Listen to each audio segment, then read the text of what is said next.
vous invite à prendre la position que vous souhaitez convenable et si vous voulez vous mettre à genoux pour ceux qui le peuvent.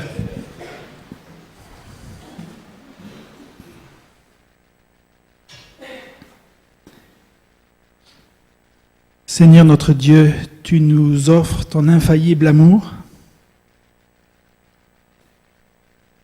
Tu es infaillible, nous sommes faillibles.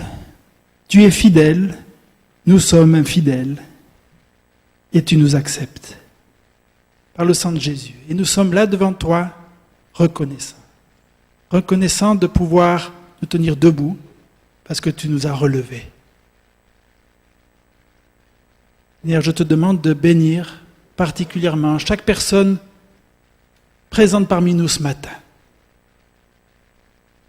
Chaque personne qui nous suit par Internet. Que ta bénédiction soit sur chacun.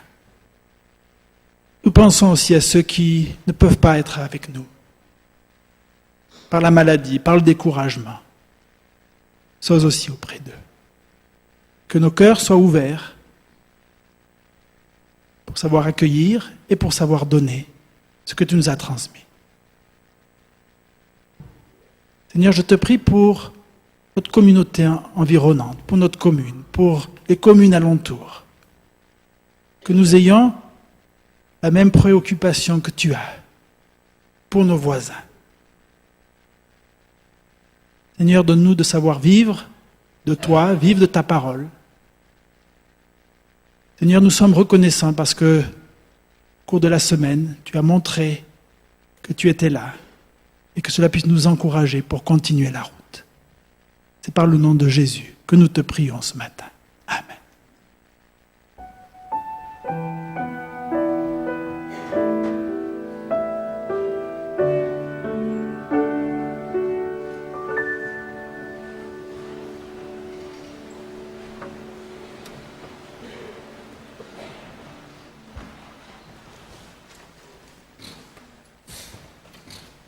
Une grande question, est-ce qu'il y a des enfants parmi nous ou ils sont tous en bas? Je pense qu'ils sont tous en bas. Alors donc, Sharon, tu peux garder l'histoire pour la prochaine fois. Hein? Et nous invitons Mathilde à nous rejoindre. Merci Mathilde d'avoir accepté de lire. Hein? Tu peux venir. Pour les visiteurs, je vous présente aussi notre prédicateur du jour, qui est Marcel Ladislas, qui est professeur d'Ancien Testament à notre faculté de théologie. Nous allons lire dans Matthieu 4, versets 1 à 11. Matthieu 4, versets 1 à 11. Alors l'Esprit de Dieu conduit Jésus dans le désert pour que l'esprit du mal le tente. Pendant 40 jours et 40 nuits, Jésus ne mange rien. Ensuite, il a faim. L'esprit du mal s'approche de Jésus pour le tenter et il lui dit « Si tu es le Fils de Dieu, dis à ces pierres, changez-vous en pain. » Jésus lui répond, dans les livres saints on lit « Le pain ne suffit pas à faire vivre l'homme, celui-ci a besoin aussi de toutes les paroles qui sortent de la bouche de Dieu. » Alors l'esprit du mal emmène Jésus à Jérusalem, la ville sainte. Il le place au sommet du temple et il lui dit « Si tu es le Fils de Dieu, jette-toi en bas. En effet, dans les livres saints on lit « Dieu commandera à ses anges de te porter dans leurs bras pour que tes pieds ne heurtent pas les pierres. » Jésus lui répond, dans des livres saints, lui aussi, tu ne dois pas provoquer le Seigneur ton Dieu. L'esprit du mal emmène encore Jésus sur une très haute montagne. Il lui montre tous les royaumes du monde avec leurs richesses et il lui dit, mets-toi à genoux devant moi pour m'adorer et je vais te donner tout cela. Jésus lui dit, va-t'en, Satan. En effet, dans les livres saints on lit, c'est le Seigneur ton Dieu que tu dois adorer et c'est lui seul que tu dois servir. Alors l'esprit du mal laisse Jésus, des anges s'approchent de Jésus et ils lui donnent à manger.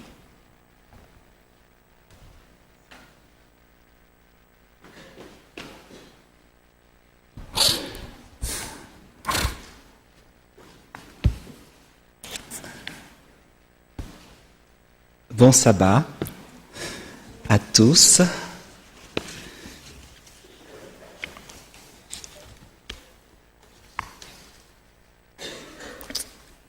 De quoi vivons-nous? Je vais commencer par vous raconter une histoire et je remercie Pietro Kopitz pour cette histoire. Au début du siècle dernier, le poète autrichien Rainer Maria Rilke se trouvait en visite à Paris. Après le déjeuner, il faisait chaque jour une promenade avec son hôtesse et mécène, toujours dans la même direction vers un parc. À un certain endroit, toujours le même, une femme mendiait. Son attitude était un peu étrange. Sa main était tendue, mais sa tête était toujours baissée. Elle ne regardait pas les gens. Rilke et son hôtesse mettaient toujours une ou deux pièces dans sa main et rapidement, elle les glissait dans un sac. Un jour, Rilke acheta une belle rose, ôta les épines et mit la rose dans la main de la mendiante. Surprise, celle-ci serra la rose dans sa main, regarda Rilke droit dans les yeux et s'en alla sans mot dire. Les jours suivants, elle n'était pas à l'endroit habituel. L'hôtesse de Rilke s'inquiéta. De quoi vit-elle maintenant si elle ne mendie pas? Rilke ferma les yeux et resta silencieux un moment. Puis, il donna une réponse de poète. Elle vit de la rose.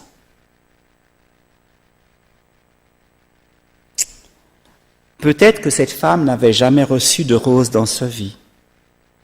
Un luxe de riche, dont les pauvres ont pourtant inconsciemment besoin. Une lueur de poésie dans la grisaille de la prose quotidienne, car nous sommes poussière, mais poussière d'étoiles.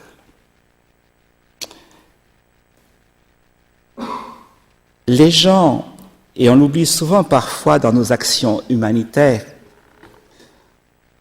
les gens ont aussi besoin de rêves non alimentaires.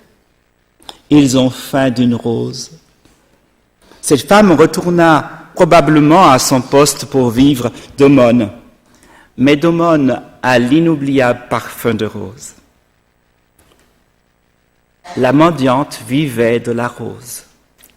Et nous?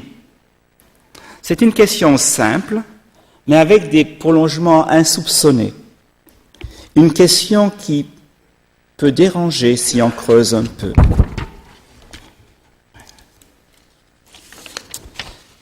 Oui, si l'on enquête objectivement jusqu'aux racines de notre âme, de quoi vivons-nous vraiment?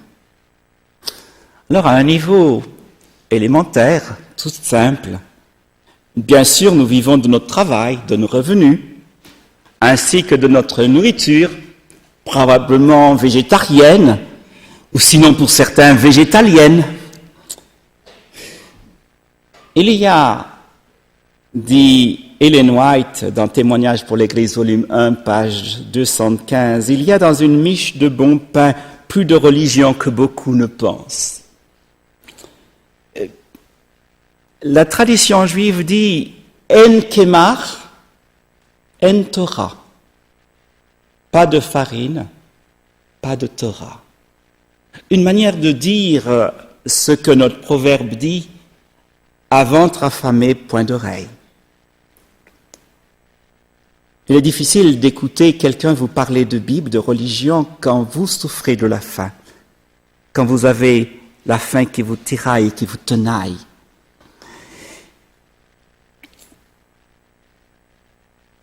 Examinons quelques-unes de nos habitudes. Oh, je préfère vous laisser le faire et réfléchir à votre vie chacun. Nous vivons peut-être de la musique, écouter ou jouer. Quel genre de musique? Élève-t-elle notre âme ou prépare-t-elle le terrain pour des séductions incompatibles avec l'idéal chrétien? Si nous regardons l'économie de notre psyché, nous vivons de nos souvenirs. Sont-elles une force ou un poids dans notre existence? Nous est-il à avancer ou à faire du surplace? Certes, il ne faut pas considérer seulement les aspects négatifs. Nous vivons de l'amour réciproque en famille, des belles amitiés qui nous aident à vivre et qui sont un véritable trésor pour nous, pour vivre. Notre loisir, comment le passons-nous? Que faisons-nous de notre temps libre, de nos hobbies, de nos passions, de nos collections?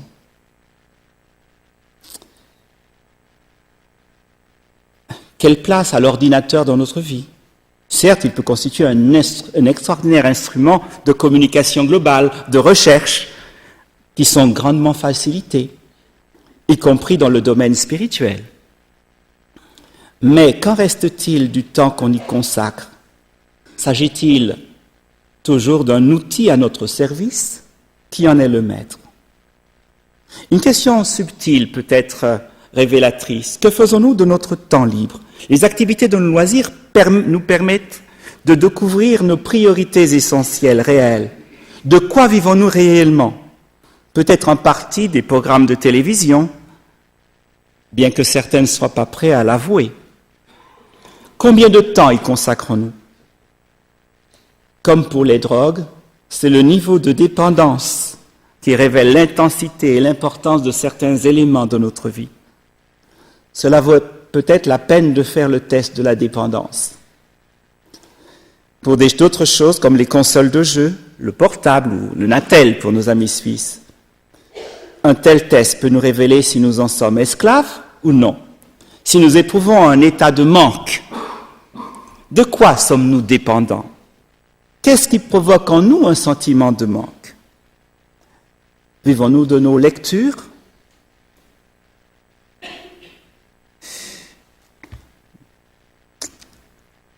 Avant de répondre à tout cela, et ce n'est pas moi qui va y répondre, c'est chacun d'entre nous dans son fort intérieur, j'aimerais me tourner vers la parole de Dieu. La Bible n'est pas vous savez, nous avons beaucoup de livres qui sont des prêts-à-penser qu'on nous met dans la main, des ouvrages qui nous disent quoi penser. La Bible est plutôt un livre qui est là pour nous faire réfléchir, pour nous aider à penser. Et 3 des évangiles nous parlent de Jésus et nous disent qu'après son baptême, cette vie-là, Jésus est conduit et poussé par l'Esprit dans le désert. Sous cette impulsion, il se retire pour prier et jeûner pendant 40 jours, au terme desquels il est tenté par le diable.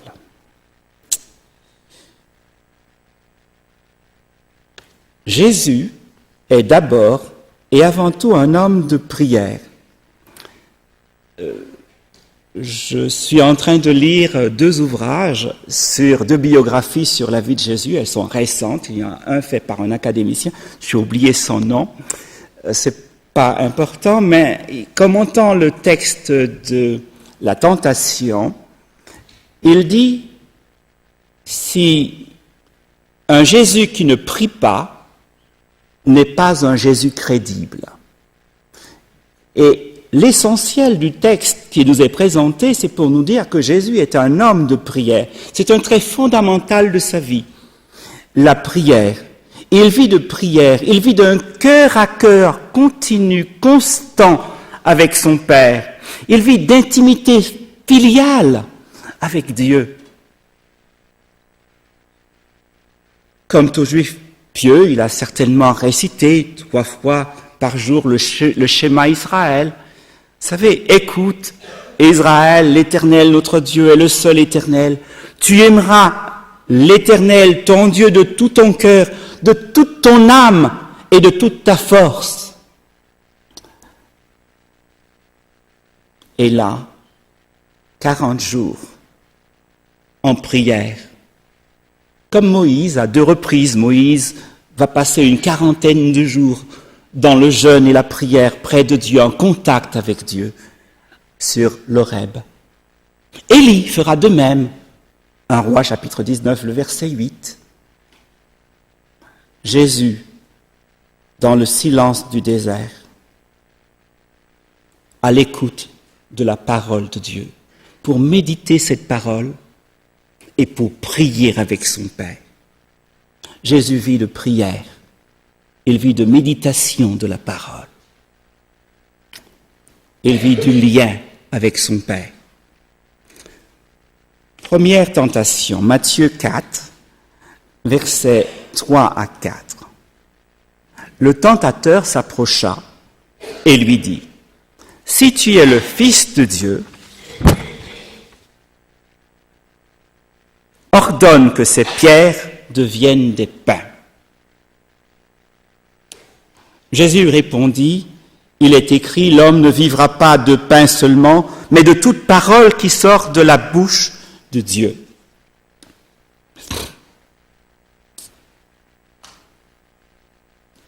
Si tu es le Fils de Dieu. Oh, le diable cite une parole de Dieu. Au chapitre précédent, lors de son baptême, Dieu avait dit, celui-ci est mon Fils bien-aimé. On pourrait dire qu'il cite l'Écriture avant la lettre, parce que nous qui lisons cela, bien quand nous lisons le chapitre précédent, dans notre texte, ce n'était pas encore écrit au moment où cela, mais on a cette phrase de Jésus. C'est la dernière phrase du chapitre 3, 17. Une voix fit entendre des cieux ces paroles, « Celui-ci est mon Fils bien-aimé, en qui j'ai mis toute mon affection. » Et le diable interprète cette parole en lui donnant un sens performatif. Être fils de Dieu, cela sous-entend qu'on est capable d'utiliser, de faire des miracles. Alors, ces pierres, transforme-les en pain. Jésus dit, si l'homme ne vivra pas seulement de pain, mais de toute parole qui sort de la bouche de Dieu. Pas de pain seulement. En d'autres termes, sans exclure la nourriture terrestre, c'est la nourriture céleste qui est essentielle. L'homme vivra de la parole de Dieu. C'est la réponse à notre question déjà. Jésus s'est incarné, il est devenu un être de chair, de sang. Il est devenu un nefesh chaya, un être vivant sur cette terre, parmi tous les êtres vivants de cette terre. Un être de désir, c'est ce que signifie nefesh en hébreu, un être d'appétit, et il a faim. Comme chacun d'entre nous peut avoir faim. Mais faim après 40 jours, vous pouvez comprendre. Par sa réponse, Jésus assume notre condition humaine, sa condition d'homme, sa précarité, son destin. L'épreuve au désert manifeste la qualité de sa filiation divine. Il a une autre réponse à la question si tu es fils de Dieu.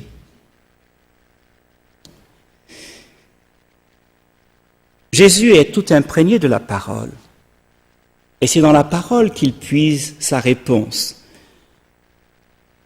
La citation qu'il fait, vous savez d'où cela vient? Vous connaissez le texte. Certains pourraient me dire le texte, il est tiré du Deutéronome. Alors en hébreu on dit Devarim, c'est-à-dire les paroles. C'est le nom du livre du Deutéronome. Alors c'est le chapitre 8 et le verset 3. Mais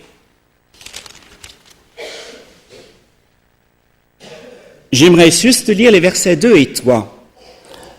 Tu te souviendras de tout le chemin que l'Éternel ton Dieu t'a fait faire pendant ces 40 années dans le désert, afin de t'humilier et de t'éprouver, pour reconnaître ce qu'il y avait dans ton cœur et si tu observerais ses commandements, oui ou non.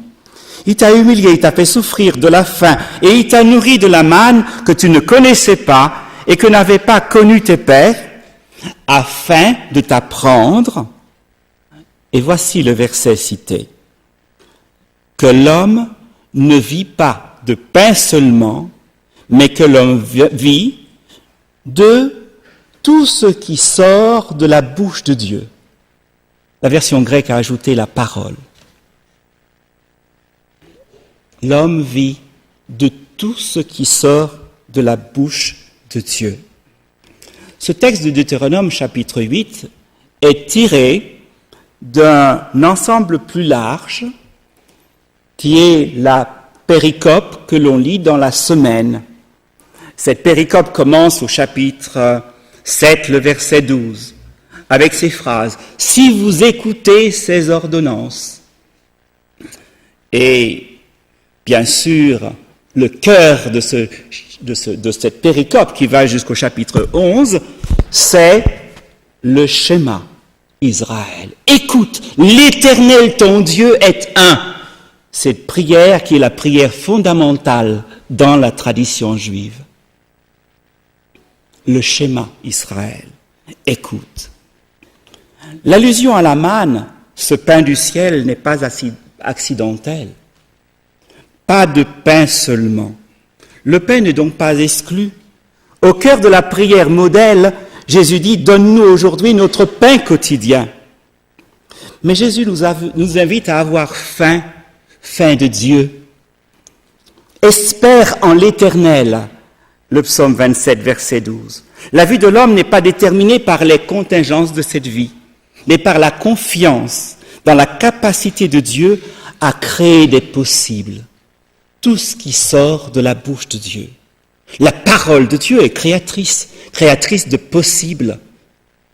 Et celui qui croit, il vit par la foi dans ce créer de Dieu, dans cette capacité à créer. Il espère en Dieu. Et l'espérance, dit Jacques Ellul, c'est le visage de la liberté. Jésus est un homme libre. Libre parce que capable de dire non face à la tentation. Le pécheur que nous sommes, notre condition est celle d'un esclave. Et pour nous libérer, il nous faut vivre d'espoir, d'espérance en Dieu, de foi en lui.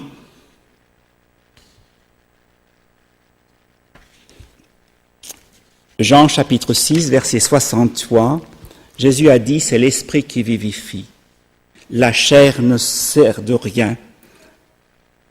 Et Jésus dit, les paroles que je vous ai dites sont souffle, esprit et vie. Ce qui sort de la bouche de Dieu, c'est le souffle de Dieu, c'est la parole de Dieu, c'est la vie. Et c'est cela qui peut nous permettre de vivre. Jésus nous offre, en d'autres termes, de vivre de ses paroles et de l'esprit. Deuxième tentation. Le diable transporta, Matthieu 4, versets 5 et 6, le diable transporta dans la ville sainte et le plaça sur le haut du temple et lui dit, si tu es le Fils de Dieu, jette-toi en bas, car il est écrit, il donnera des ordres à ses anges à son sujet. Ils te porteront sur les mains de peur que ton pied ne heurte contre une pierre.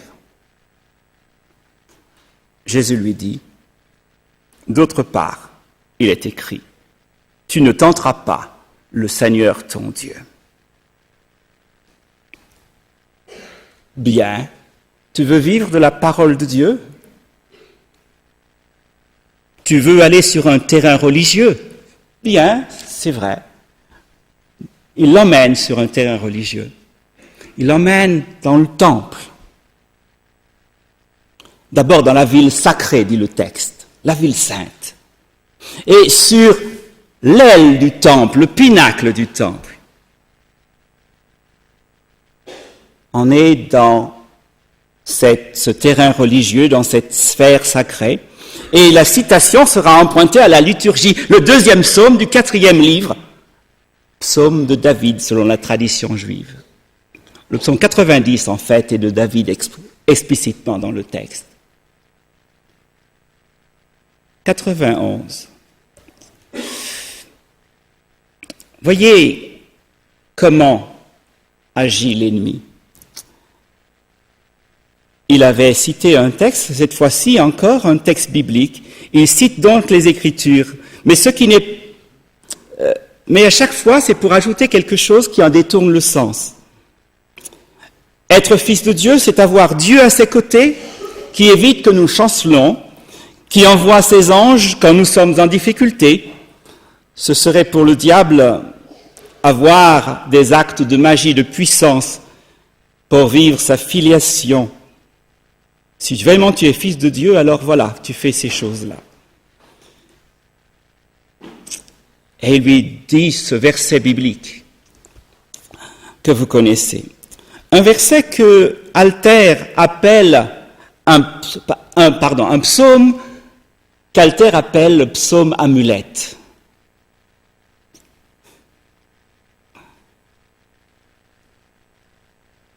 Benjamin Segal,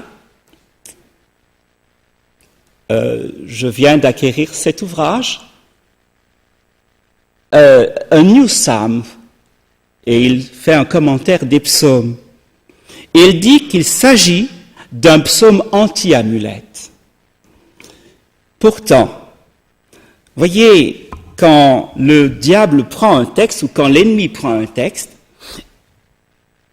il nous dit, c'est comme cela qu'il faut penser. Il l'interprète. Mais Jésus, que fait-il? Jésus simplement cite un autre texte.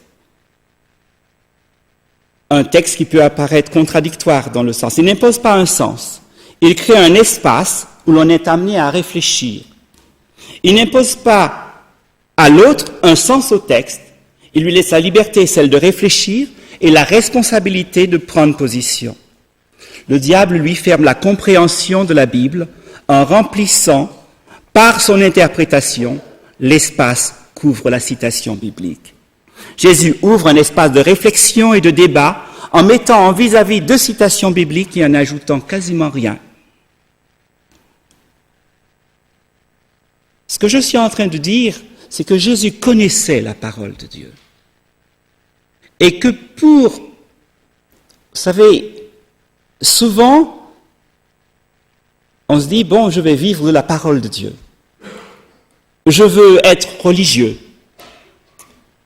Je veux embrasser une nouvelle religion. Ou je vais changer ma vie et je vais étudier les choses de Dieu. Mais souvent, on le fait, mais on le fait souvent à la légère. Il nous faut étudier la parole de Dieu et étudier la parole de Dieu véritablement, sérieusement, pour bien faire face aux tentations. Ce que le diable propose, c'est de la présomption, ce n'est pas la foi. Vous avez un texte dans Habakkuk qui dit « Le juste vivra par la foi ».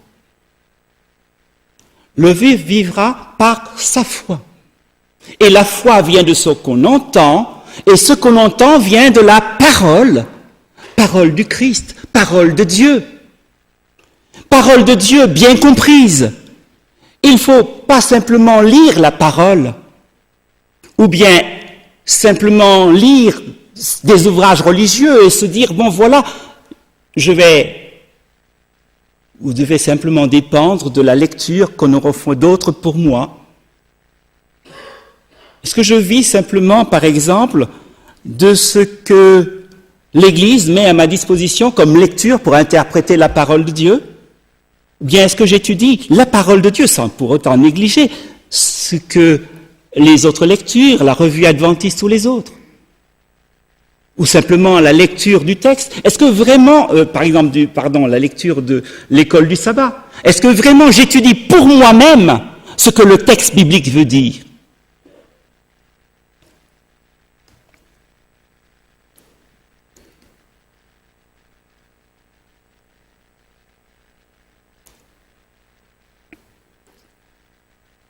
Jésus a un profond respect de la liberté de Dieu.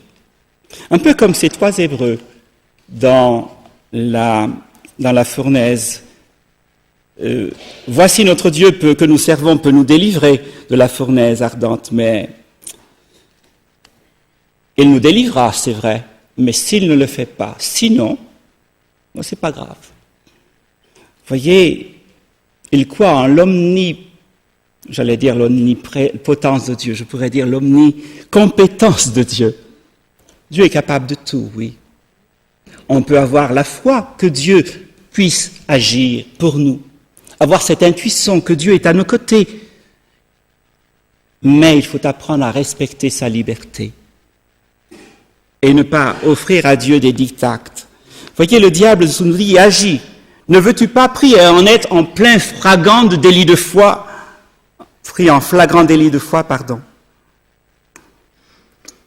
Aie le courage d'avancer par la foi et puis jette-toi en bas.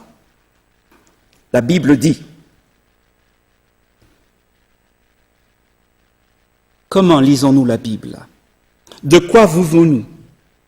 D'une bonne lecture de la Bible, une Bible bien comprise, de foi ou de présomption? Une foi cohérente, de dépendance totale à la volonté de Dieu, ou une foi spectacle qui se nourrit du sensationnel? Une vie en quête de sens?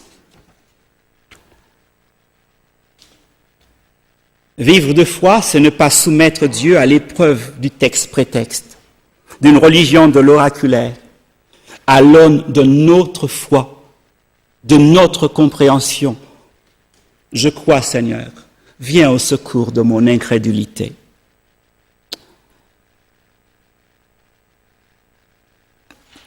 Et Jésus cite un verset de Deutéronome chapitre 6, le verset 16. « Tu ne tenteras pas le Seigneur ton Dieu. » Ce « tu » est un peu amphibologique, il a deux sens. « Tu », bien sûr, vous pouvez penser, toi, tu ne me tenteras pas, je suis ton Dieu. Ce n'est pas vraiment le sens.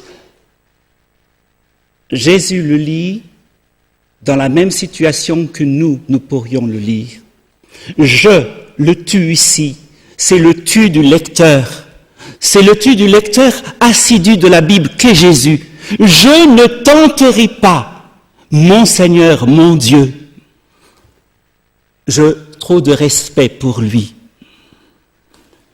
Ce texte est tiré d'une péricope, qui est juste la péricope, pendant la lecture annuelle, qui est juste celle qui précède Ekev, celle que j'ai citée plus haut. C'est la péricope Etranan, qui commence avec Deutéronome chapitre 6, c'est le verset 16, où il y a la prière de Moïse. Intéressante comme prière, parce que c'est une prière. Alors, pardon, elle est Deutéronome chapitre 3, verset 23. En ce temps-là, Deutéronome 3, verset 23, j'ai supplié l'Éternel en disant, Seigneur Éternel, tu as commencé à montrer à ton serviteur ta grandeur et ta main puissante. Voici un homme qui reconnaît Dieu comme étant le puissant. C'est Moïse qui parle. Et la puissance de Dieu, il en sait quelque chose. Seigneur éternel, tu as commencé à montrer à ton serviteur ta grandeur et ta main puissante. Car quel Dieu y a-t-il au ciel et sur la terre qui puisse imiter tes œuvres et tes hauts faits? Je voudrais passer, je t'en prie, voir ce beau pays de l'autre côté du Jourdain, ces belles montagnes et le Liban. Mais le Seigneur s'irrita contre moi à cause de vous et il ne m'écouta pas. Ah, Shema Israël, écoute Seigneur. Et voilà un Dieu dont il faut respecter la liberté. Écoute, il ne m'écouta pas. Le Seigneur me dit, c'est assez, ne me parle plus de cette affaire. Monte au sommet du Pisga, porte tes regards à l'ouest, au nord, au sud et à l'est, et contemple de tes yeux, car tu ne passeras pas ce Jourdain. Voilà le début de la péricope. Dieu avait demandé à Moïse d'aller sur le Pisga et de contempler la terre promise. Tu as cité le texte de Deutéronome 6, 16, tiré de la paracha bien. Moïse est monté sur la haute montagne. Alors je te mets sur cette montagne en haut. Sur une autre montagne.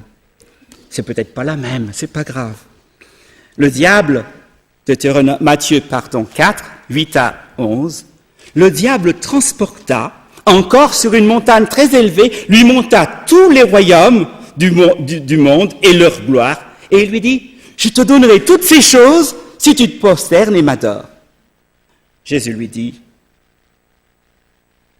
pars, Satan, car il est écrit, tu adoreras le Seigneur ton Dieu et tu le serviras, lui seul. Et là, on est au texte de schéma, quasiment presque. Alors le diable laissa, et voici des anges vinrent auprès de Jésus et le servaient. Cette fois, la citation est dans le geste. Il emmène Jésus sur une autre montagne, comme Dieu avait ordonné à Moïse de monter sur une autre montagne à la fin de son épopée pour voir ce pays d'Israël d'où il ne rentrait pas. Voir le pays de justice que nous offre Dieu. Ce serait devenir les chefs politiques, économiques et militaires. Voilà ce que propose le diable. Une autre terre promise. C'est lui qui promet, c'est lui qui donne.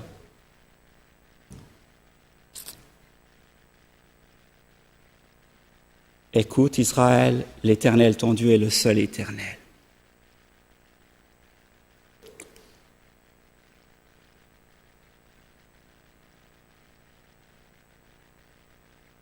Dans la deuxième tentation, Jésus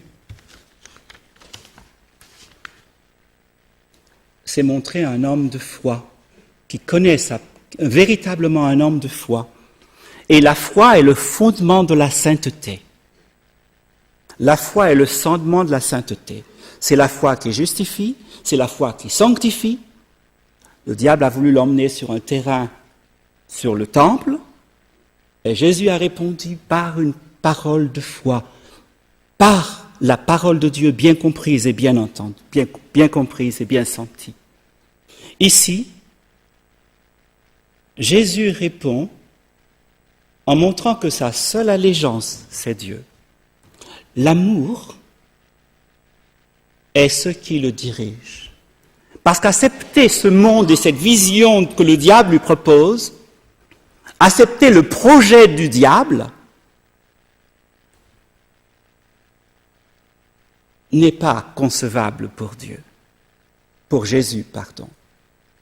Parce que Jésus nous aime trop. Et il ne peut se contenter d'un monde qui sera fait d'expédients, de violence, d'injustice. Il ne peut pas nous offrir cela. Et par amour pour nous, et surtout par amour pour son Père, il ne peut entrer dans ce projet de l'ennemi.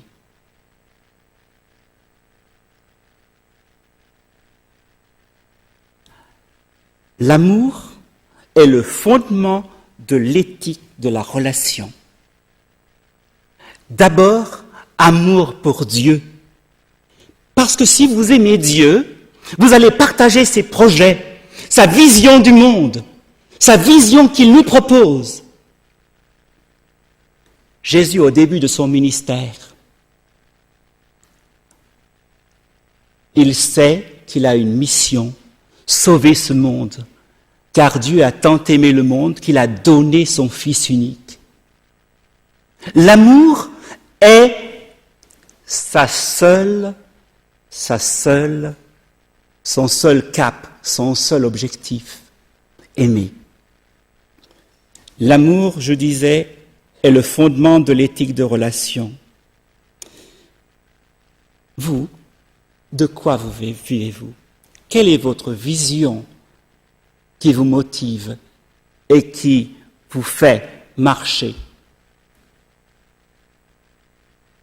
L'amour du monde, la puissance, le pouvoir. Quelle carrière voulez-vous faire? Quels sont vos projets d'avenir? Car ce sont ces projets qui vous motivent et qui vous transforment. Quel ministère voulez-vous? Dans quel ministère voulez-vous vous projeter? Vivre d'un ministère, quel que soit son niveau, s'y consacrer avec amour, permet de ne pas avoir vécu en vain. Voulez-vous vivre pour Dieu? Encore une remarque sur ces tentations. Chaque fois, que cherche à faire le diable? Il cherche absolument à faire agir Jésus. Il veut qu'il transforme les pierres en pain, qu'il se jette du haut d'une montagne, et enfin, vous voyez, qu'il se jette du haut du temple.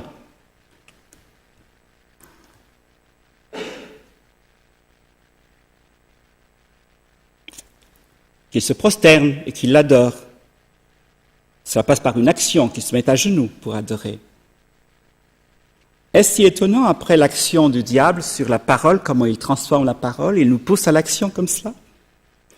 Je voudrais encore citer Jacques Ellul sur la propagande. Il dit que la propagande, bataille de mots, détournement des vérités, ne cherche pas dans un premier temps à changer l'opinion des personnes, mais à les faire entrer dans une action, voter, consommer, aller à la guerre. Et à travers cela, les faire entrer dans un mode de vie, une habitude, et petit à petit, les faire changer d'allégeance, de fidélité.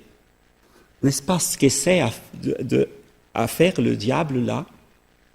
Le diable cherche à faire agir Jésus, et lui-même s'agite beaucoup. C'est même un peu comique cette façon de promener Jésus en haut d'une montagne et en haut du temple. C'est frénétique. Face à la volonté du diable de faire agir Jésus, quelle était l'attitude de Jésus? On a l'impression qu'il reste, qu'il ne bouge pas. Jésus se contente de citer la parole de Dieu. Sa vie est en Dieu, dans sa vie. Nous-mêmes, dans nos vies, ne sommes-nous pas souvent en danger d'agitation permanente? Comment nous vivons? Poussés à agir par tout ce qui nous entoure, travail, publicité, envie de gagner plus d'argent, de croire qu'on sera plus ceci ou plus cela en agissant plus. Et dans cette agitation, ne voyant que nos actions comme ce qui risque Jésus, nous font glisser d'une allégeance à Dieu, d'une fidélité à autre chose. Qu'est-ce qui nous sauve? Dieu ou notre travail? Qu'est-ce qui nous rend heureux?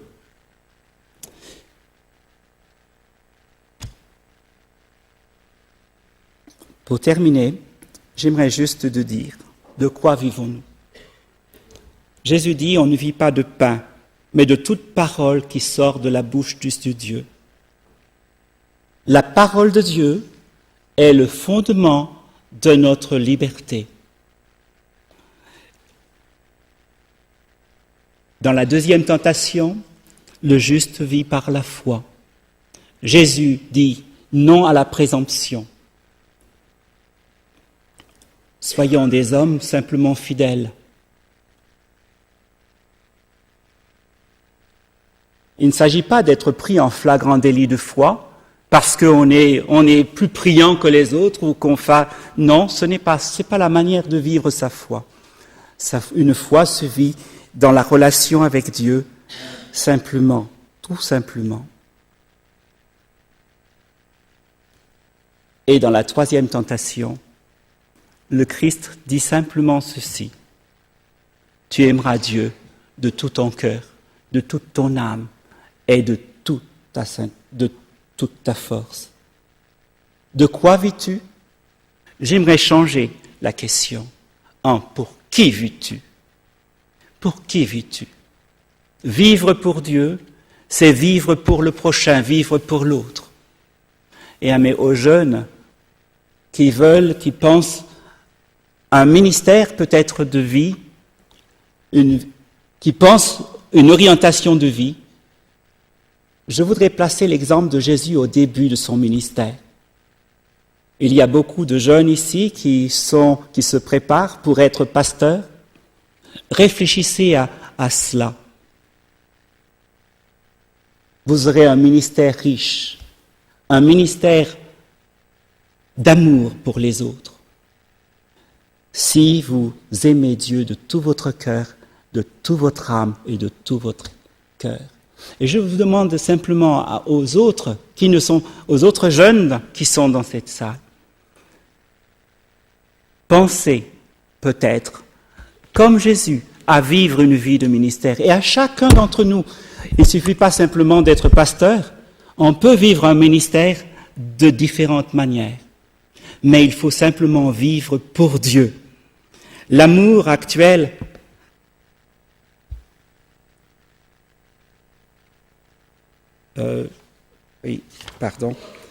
je voudrais dire, je vais citer terminer avec un texte de Jacques Ellul. L'homme actuel a autant besoin d'un apport d'espérance que d'un apport d'amour.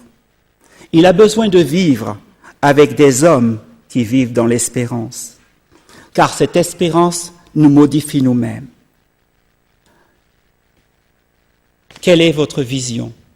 Cette vision-là vous transforme, vous change, et cette vision-là fait que vous êtes des hommes et des femmes différents. Surtout, n'ayez pas un rendez-vous manqué avec Dieu. Merci.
dîmes et les offrandes, se pose la question, de quoi l'Église vit-elle? Est-ce qu'elle vit de nos dîmes et de nos offrandes? Peut-être qu'on pourrait dire qu'elle ne vit pas d'abord de cela. Elle vit de la présence de l'Esprit, de la grâce de Jésus et de nos prières et de notre réponse à son appel. Alors que nous puissions vivre justement ce temps d'offrande, de dîmes, comme une réponse et une réponse de foi qui, elle, fera vivre notre communauté.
Père, nous voudrions te dire merci du plus profond du cœur. Merci pour ta grâce, ton amour. Merci pour cette parole qui nous pousse à réfléchir et qui, Seigneur, nous remet en question, qui nous dépoussière de nos vestiaires des idées reçues et qui nous permet, Seigneur, de penser à notre vie, à notre relation avec toi. C'est à chaque instant, dans une relation renouvelée, toujours renouvelée avec toi, que nous pouvons grandir, que nous pouvons vivre, Seigneur, vivre de foi, d'amour, d'espérance, et que nous pouvons offrir aux autres, Seigneur, ton amour, ta grâce. Merci de permettre que chacun d'entre nous ici, nous puissions vivre de ta grâce, de ta parole. Et peut-être que ce sera notre rose à nous ici-bas.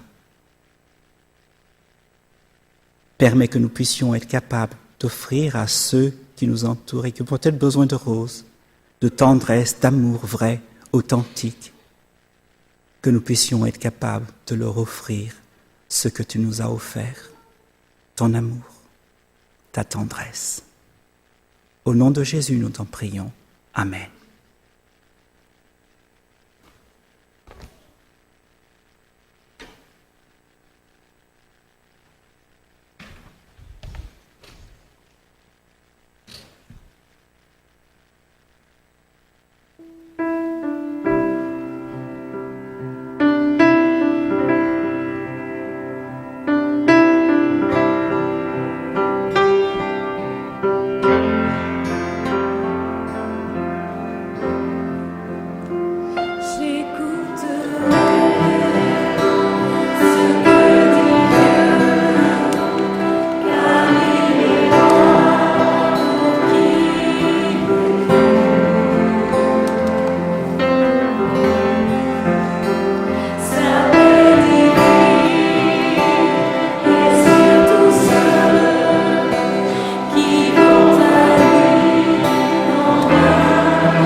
pour toute bénédiction, cette prière